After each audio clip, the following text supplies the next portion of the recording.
Welcome back to another video of the Vimtips and Tricks series. In this video we're going to focus on horizontal motions in Vim. You'll learn how to move your cursor left and right with precision and speed. If you ever felt H and L and the arrow keys aren't cutting it, this is the video for you. Hi, my name is Marco. Let's get started. Okay, let's go over the basics.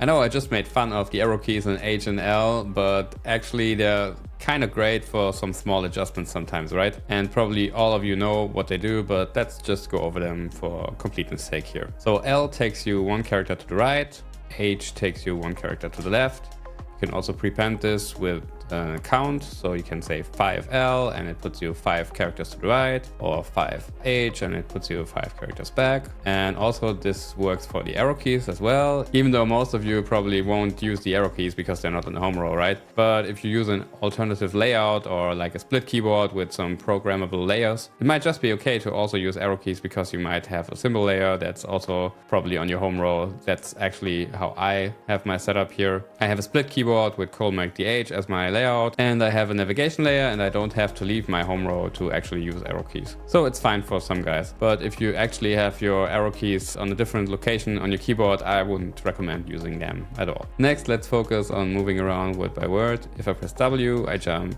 to the next word, to the beginning of the next word. If I press B, I jump to the beginning of the previous word. Also, we can jump to the end of the next word or the word we're currently on. So now I'm at the end of this word. So if I press E again, I jump to the end of the next word. There are different kinds of words. So there's the word that contains digits, characters, and underscores. And then there's a big word that contains all kinds of characters and is only separated by white space as far as I know. So if I press W now, I will jump to the quotation marks. But if I press W now again, you might think you would end up at stance, but where you actually will end up is on Vim. So let's go back and press capital W, which uses big words for the jumps. So we should end up at stance. So let's do this. Yes, it worked. This is also the case for jumping back with B. So if I press B now, I will end up at the quotation marks after Vim. So you see this. Let me jump back forwards again. And if I press capital B, I can also use big words for the movement. So I will end up here. Also, jumping to end of words with E, we saw it before, but we can also jump backwards with GE.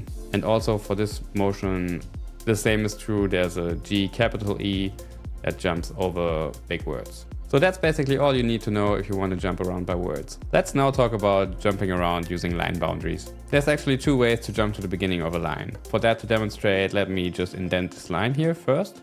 So if I press 0 now, I jump to the beginning of the line. But if I press the caret, I jump to the first non-white space character of the line. Also, you can jump to the end of the line with a $sign. Let's jump to the beginning of the line again, this time using the caret first. And we end up at the first non-blank character. And if I use 0 now, we jump to the very beginning of the line. Which are actually the motions you use most often? Let me know in the comments. Now finally we come to my favorites of all the motions we're going to cover today. We're going to start with the F motion here. Let's say we want to jump to Vim. What we're going to do is type F and then the letter we want to actually jump to, so a capital V. And now we're on Vim. Well, we could just do it again like F and capital V, but there's an easier way. We can use a semicolon to repeat the last F motion. So let's press semicolon and we will end up on VI.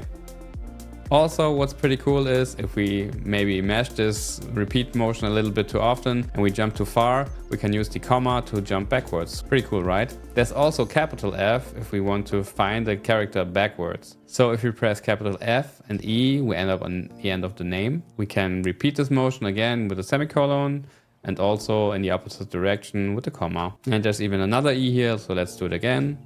And we end up here. I think in Vim's help this motion is called move to, but I remember it by find for F. There's a very similar motion to F that's called T for till, so until, that moves you actually right in front of the character you're searching for. So let's start with the backwards version of this one. So capital T is for the backwards searching. Let's search for M maybe. And we ended up in front of the first M here. We can repeat this again with semicolon and also in the opposite direction with comma again. This is also pretty powerful, and let's do the lowercase t again, so ti, and now we're in front of this I. So with F and T you can move very fast and very precise on one line. These are really my favorites here. Oh great, you made it to the part of the video where I remind you to like, subscribe and hit the bell icon. Thanks for helping out. So all these motions we talked about in this video work in normal mode. To learn a few tricks that work in command mode, click on the video that just appeared on the screen. So thanks for watching, see you around and take care.